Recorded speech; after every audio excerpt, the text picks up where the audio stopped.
Shall we convene the meeting? Yes. Oh, and by the way, Mr. Pablico cannot attend this meeting because he is currently in a business trip in Japan. Mr. Garcia, I would like to apologize for Mrs. Fabricante being absent today because she had a sickness. Alright, thank you for the information. Please send my regard to her. So, Miss Bisoyo, can you be my secretary today? Sure, it's my pleasure. Okay, everyone, please review the minutes from our last meeting held on November 16, 2024.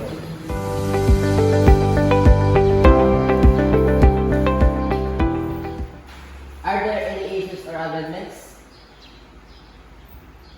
Mr. Garcia, I found out that there is an error in item number 4, according to our last meeting. And also, the project should start on February, not January. Yes, Mr. Cañas and Mr. De Leon are right. Miss Bisoyo, please take note of that and amend the changes. Sure, noted. How about the rest? None. Great.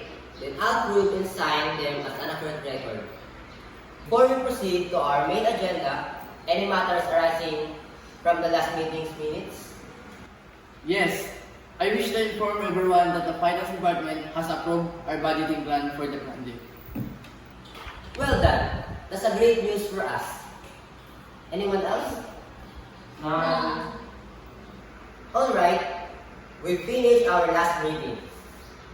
Let's proceed to the second one from CTMP project to improve our existing check deposit machine. Have you all received a copy of the agenda? Yes. Great. According to the agenda, the purpose of this meeting today is to decide on 3 matters. First, research method. Second, development. And lastly, the ways of introduction. We will hear a short report on each point first, followed by a discussion round the table. Okay, let's begin.